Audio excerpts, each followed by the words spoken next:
Hello and welcome to the UK Gamers Podcast. Well, I'm going to continue talking about computers, so apologies to my board gaming fans. However, before I move on to that, Essen has been and gone.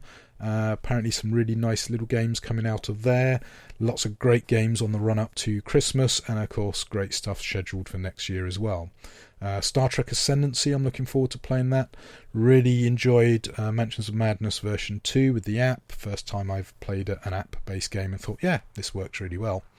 In fact, talking about that, this Saturday we have a Cthulhu Day scheduled, so hopefully a bit of Cthulhu Wars, a bit of Mythos Tales, Mansions of Madness, and any other games, including, for example, Pandemic Cthulhu. So really looking forward to this Saturday. Hopefully that will run most of the day and possibly even into Sunday. We'll see how things go. So really excited by some of those games there. Obviously, other new games out there. Not 100% sure yet. Kingdom Death Kickstarter 2 coming out sometime in the next 30 days. Really hyped for that. Want to see what new bits and pieces I can pick up for Kingdom Death. Now, I am planning on doing a podcast or a YouTube video on Kingdom Death, the pros and the cons. And there's quite a lot of cons, but to my mind the pros maybe outweigh the cons. We'll see when we come to film it. So lots of great stuff to look forward to. And a load of Kickstarters are starting to arrive. I've just received my Drop Fleet Commander. Bit of a hit and miss there. Basically, they've shipped a big cardboard box with lots of sprues in. And that's it. No retail packaging, which has caused a little bit of kerfuffle. In addition, another Kickstarter I picked up that was a little bit painful, but eventually worked out okay, was Apex Theropod. Really enjoyed that as a deck builder. I think it's pretty good. It's not perfect. It's got some great artwork, great theme, some really interesting mechanics, couple of little issues. So he brought out Kickstarter 2. That has been hit with all sorts of problems, and I understand he's actually shut down the company, but he is trying to sort out his backers. So let's hope that all works out rosy in the end.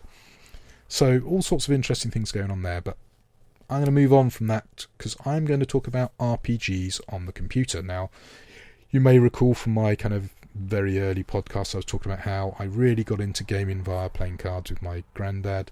I then moved into role-playing games, then miniature games, then board games. Now, obviously, I did all of them throughout the course of my gaming, which started probably back when I was about 8.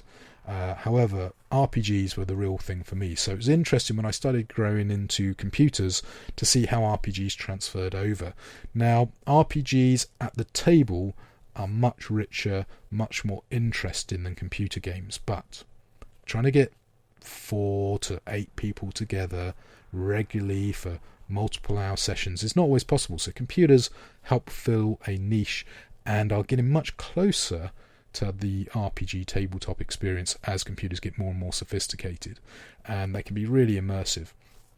Now, the early computer games were very textual, and that has a great advantage that it allows the most powerful graphics processing machine in the world to draw you pretty pictures, and that's your brain. So a well-written script, for example, Zork is an infamously well-written piece of computer tech, helps you draw in your mind some really exciting things, but we're a bit more sophisticated than that, so a lot of people will find that quite hard to go back to. So computers, as they evolved, got graphics, so we then got the point-and-click adventures, which came after things like The Hobbit, where it combined graphics and text together. Now, I really miss point-and-click adventures. I loved them back in the day. LucasArts churned out a huge amount of just awesome games. Day of the Tentacle, Monkey Island, The Dig, the Indiana Jones games, Sam & Max, just excellent games. Other companies had similar games which also run on the Scum VM engine if you wish to go back and relive some of my youth. So you had the Broken Sword games, fantastic. Was it Flight of the Amazon Queen, I want to say? Beneath a Steel Sky. Those two, I believe, are free, so if you've got Scum VM you can try those out for free. But yeah, try the LucasArts games. Try the Broken Sword games. Try the Sierra games. There's King's Quest. There's also Gabriel Knight. Part 1 is just brilliant. Really enjoyed that, and voiced by Mark Hamill, Michael Dorff and Mr. Curry. Fantastic series of games. Gabriel Knight has been reissued. I think it's lost some of the charm, but gained obviously better graphics compared to the original. I still prefer the original, but the remix is pretty good. In fact, has been a few remixes coming out recently, which have made them more appealing to the modern audience. Obviously, we then move into the start of 3D graphics, and Ultima then became Ultima Online and went off to be an MMO, but you then got Baldur's Gate and stuff like that, and we've got some throwback games to those as well, Divinity for example, and Divinity 2, which is coming out real soon. So that's great, but I think where it really took off for a lot of people is when it started going proper 3D. Now, one of the best people for that is the makers of Baldur's Gate, BioWare, and they brought out some fantastic games. Knights of the Old Republic's Part 1 and 2, fantastic. Fable 1, it disappointed some people. I think it was pretty good. And then we moved into the real cream of the crop, Dragon Age and Mass Effect. Now, Dragon Age Origins, awesome game. Really enjoyed it. Thought it was excellent. Played it multiple times. Mass Effect, same. Those first games in the series just blew me away, and I probably played them to death on console. I have now got hold of them on PC, so looking forward to playing them again. Similarly, I got Knights of the Old Republic on PC as well. However, I did find playing Mass Effect difficult the other day. I did find, thankfully, a mod to allow an Xbox controller to work with Mass Effect, and it works really well. And now I know a lot of people are like, oh, well, mouse and keyboard's fantastic. Well, yeah, but Mass Effect with a joypad is actually a role-playing game that's fantastic. So really enjoyed those, loved them to death. Dragon Age 2, didn't hear good things about it, and having been disappointed by Mass Effect 2, which I will come to, I didn't bother picking up Dragon Age 2, but I have recently picked up Dragon Age Inquisition for the console, just to see how that looks, and I've heard mixed responses, but mostly positive on that, so looking forward to playing that. Now, Mass Effect 2, why am I disappointed in that? Well, Mass Effect 1, you've got to understand, I've played in excess of 20 times. I've played as every class, good and bad, both sexes, romancing every option, and in fact, I think I played one option where I romanced every single option, including no one, multiple times. As I say, I wouldn't be surprised if I've got over 30 plays on Mass Effect 1. And it's also the game I got the most achievements unlocked, up at 80%, maybe even into the 90s. I can't remember now because I don't have my games console anymore for Xbox 360. And I was just amazed by that game. Really looking forward to Mass Effect 2. Unfortunately, whilst there are lots of really good things in Mass Effect 2, it did irritate me. And not as much as Mass Effect 3, but that first opening sequence starts off well. You're out deep in space, you get ambushed, your ship gets attacked, it basically gets destroyed. Don't have a problem with that. The problem I have, and spoiler alert here, is basically Shepard dies and then gets resurrected and starts working for Cerberus. Are you kidding me? Really didn't like that. I would have much preferred it to have been Mass Effect 1, leading into Mass Effect 2. Okay, have Normandy get destroyed and it sets them back for a bit, and they, maybe they start putting in feelers to Cerberus, saying, no, we really don't want to work with these guys because we remember how horrible they are from Part 1. Then maybe on the suicide mission at the end of Mass Effect 2, have everyone die, or at least Shepard die. Then that would mean, okay, yeah, maybe he's got so desperate he is prepared to work with Cerberus for Mass Effect 3. Maybe I could have understand that, but it went from Mass Effect 1, where you absolutely wouldn't go near Cerberus with a barge pole, to, hey, Joker's working with them, must be fine. Pretty weak. I was actually having this conversation with my friend at the weekend. Mass Effect 2, to my mind, got it wrong in the first, as I say, few moments. Once you get past that, though, really good game, some really good characters. Obviously, Miranda is an interesting character. She's a little bit precious. Thinks Cerberus is awesome because it's made her wonderful and stuff like that. And then you got what's his name? Jake. I can't remember his name now. It's terrible. Anyway, Mass Effect 2. I did enjoy the game despite that opening sequence almost like I almost literally just put my console down, my controller down, and turned off my console. It was just like, no, are you kidding me? No, this can't be right. Mass Effect 3, sadly for me, was a real damp squib. It was pretty good, I guess, in the first 50%, and it had some really cool things, but it didn't seem to leverage the choices I'd made in Mass Effect 1 and 2 enough. And the ending was just dire. Now, admittedly, I played it after they released the Director's Patch. I was so disappointed that I waited for the Director's Patch to come out, which at least changed it from a terrible ending to a just not very good one. So Mass Effect 3, to my mind, really weakened the entire legacy of Mass Effect itself, which makes it interesting for Mass Effect Andromeda. Now, I'm very excited by this. It seems they're doing some really good things with it. Really looking forward to it. In fact, I've actually submitted a voiceover entry, which you may have seen pop up on my feed, to try and get my voice actually in the game. I love the Mass Effect universe. Mass Effect 1, kind of 9.5 out of 10. Mass Effect 2, 8, 9 out of 10. Mass Effect 3 down in the 6 out of 10 for me, purely because of the ending. The actual game itself is not too bad, but once you get to Earth, I didn't enjoy it so much. However, having said that, there are some really cool moments on Earth.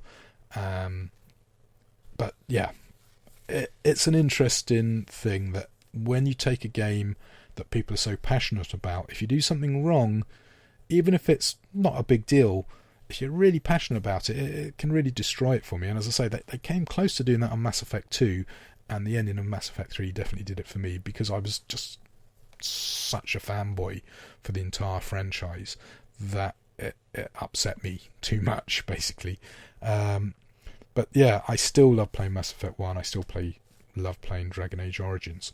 However, there is another game developer on the block who might have BioWare looking over its shoulder, or possibly even looking forward to them looking over their shoulder back at BioWare, and that's CD Projekt Red. Now, they produced The Witcher 1, which ran on the BioWare Aurora engine. Really good game. A little bit dated now, maybe, because it's running on that slightly older kind of Neverwinter Nights style game engine. Then Witcher 2 came out, and wow, that was just amazing. Then Witcher 3. Now, I've literally just finished playing all the Witcher 3 content. Now, I haven't necessarily done every single unlock. I think I'm about 60% on the achievements there. And some of them, to be honest, look like not worth bothering trying to do. But I've just finished the Blood and Wine expansion, and that's a nice way to round out the series. Now, one thing I would say is the books have a slightly different take, I think, than the games, particularly when we get to the Yennefer Triss situation. Now, in the first game, I was interested in the medic, Chani, I can't remember her name now. I was more interested in the medic because Triss seemed a little bit devious to my mind. And as we then get into Witcher 2, they did such a good job on Triss. It was like, well, how could you not want to be with Triss? Amazing. Then you get to Witcher 3 and the love of Geralt's life, Yennefer, turns up, and it's a bit like, well, hold on, I've got a thing for Triss. So my first playthrough, I stayed with Triss and broke Yennefer's heart. My second playthrough, I broke Triss's heart and went with Yennefer. And basically that then led me to play a third time where I didn't import any of my previous game saves, and that's what I've then played through all the expansions with, and I'm up to something like level 50, 51 now. And yeah, it was really good, and the way they bookended the end of the series was great. I won't spoil it for those of you who haven't played yet, but I basically have got to a position where I can think of retiring, put my feet up and have a good long rest with my loved ones and friends around me. So really, really enjoyed playing through those games. And I have to say, for someone who was really big into RPGs in my youth, computer RPGs are now getting to the point where they offer a lot of the appeal of a tabletop RPG. They're not quite the same, but if you're having trouble getting a sit-down session with a regular group of people, you can't go far wrong with RPGs. Now, MMOs, to my mind, in theory, should be closer to tabletop RPGs, and they're not. And it amazes me that these new computer games that are coming out now are doing a better job than MMOs. I'm looking forward to a new Knights of the Old Republic. I really hope BioWare go back and revisit that as a standalone game. The Elder Scrolls series, fabulous series of games. I believe there's a remastered copy coming out next week, so hopefully I get that free. Really looking forward to having a go at that. Mass Effect Andromeda, very exciting to hear more about that. And of course, in a little bit more distant future, Cyberpunk from CD Projekt Red. So, great time to be an RPG gamer. Now, the appeal to my mind is the immersion in the character, in the story, with the graphic fidelity coming on stream now. I mean, there are some scenes in Dragon Age, in Mass Effect, and also in the Witcher series where you just want to stop and stare. It's just beautiful. So really looking forward to the new stuff coming downstream.